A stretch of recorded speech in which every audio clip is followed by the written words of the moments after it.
within 1 week. جی doctor Soomro صاحب please. بسم اللہ. بسم اللہ الرحمن الرحیم.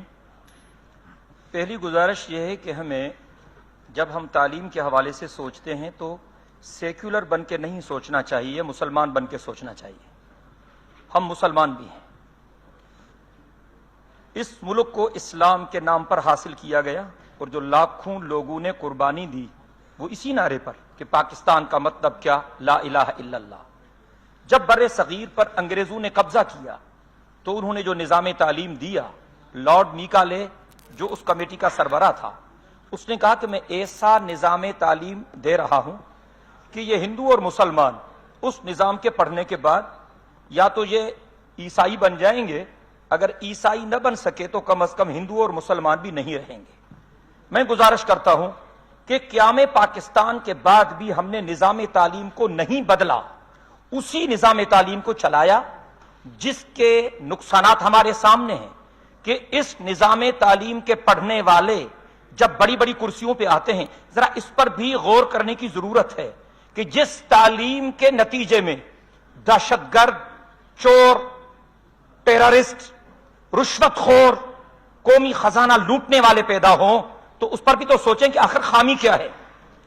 کتاب اللہ اور سنت رسول اللہ دو بنیادی چیزیں ہیں، اور کتاب اللہ کا جو مضمون ہے وہ انسان ہے. کتاب اللہ اور سنت رسول اللہ کے سوا ہم کچھ بھی نہیں کر سکتے. میں مانتا ہوں کہ فنون کی بھی ضرورت ہے لیکن دینی علوم کی بھی ضرورت ہے، اور مضمون ہے کتاب اللہ کا انسان، اور مضامین بڑے 3 ہیں: توحید، رسالت اور آخرت. ہمارے ان جدید کتابوں میں اس کا تذکرہ فزکس میں، کیمسٹری میں، بایولوجی میں نہیں ملے گا. یہ نماز، روزہ، حج، زکوٰۃ، یہ مسائل آپ کو ان کتابوں میں نہیں ملیں گے. انجینئرنگ کی کتابوں میں، میڈیکل کی کتابوں میں یہ چیزیں آپ کو نہیں ملیں گی. اگر یہ چیزیں ہمارے سرکاری اداروں میں پڑھائی جاتی تو میں سمجھتا ہوں بہت سارا مسئلہ ہمارا حل ہو جاتا. میں مصر بھی گیا ہوں، میں سعودی عرب بھی گیا ہوں، اور میں مصر میں پڑھا ہوں الازہر یونیورسٹی میں. وہاں کے سرکاری اداروں میں اتنی دینی تعلیم دی جاتی ہے کہ میٹرک پاس بچہ بھی اچھا بھلا مولوی بن جاتا ہے.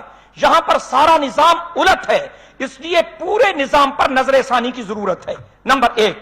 دوسری چیز یہ ہے کہ فنون، یعنی یہ انجینئرنگ، یہ میڈیکل، یہ فلان فلان فلان، یہ فنون یہ زندگی کی ضرورت ہے، اور دینی علوم یہ زندگی کا مقصد ہے.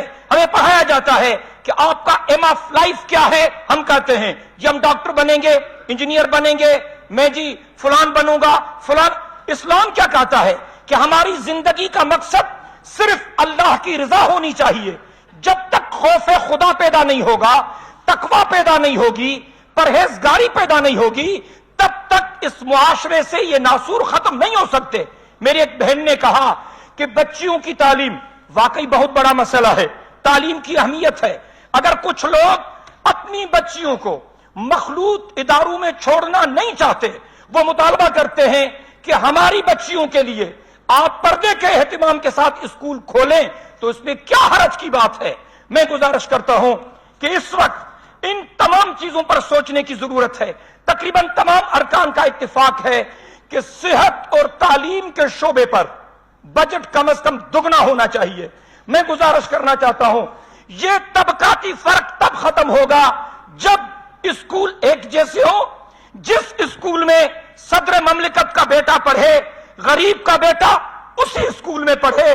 جس اسپتال میں وزیر اعظم کا علاج ہو، مزدور کا علاج اس اسپتال میں ہو، تب طبقات سے جان چھوٹے گی.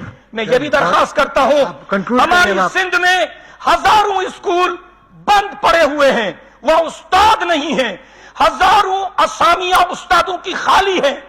بہت ساری مرتبہ ان کے ٹیسٹ دیے گئے لیکن وہ اسامیاں پر نہیں کی جا رہی تعلیم کے شعبے میں، کیونکہ پارٹیوں کا کوٹے پر دھکا ہے. میرٹ پر لوگوں کو بھرتی کرو، قابلیت پر لوگوں کو بھرتی کرو، حقداروں کو اپنا حق دو، پڑھے لکھے لوگوں کو سامنے لاؤ، اور تعلیم کے ساتھ تربیت کا بھی انتظام کرو. مسئلہ حل ہو سکتا ہے، ورنہ نہیں. آپ کی بڑی مہربانی. بہت شکریہ. بل تو لے کے میرا خیال ہے سورہ یوسف شروع ہوتی ہے. ہم نے یہ کتاب عربی میں اتاری تاکہ تم اس کو سمجھ سکو. آج تک آپ لوگوں نے کوئی بل لے کر آئے کہ اس ملک کے اندر عربی کی تعلیم مینڈیٹری اور کمپلسری ہونی چاہیے؟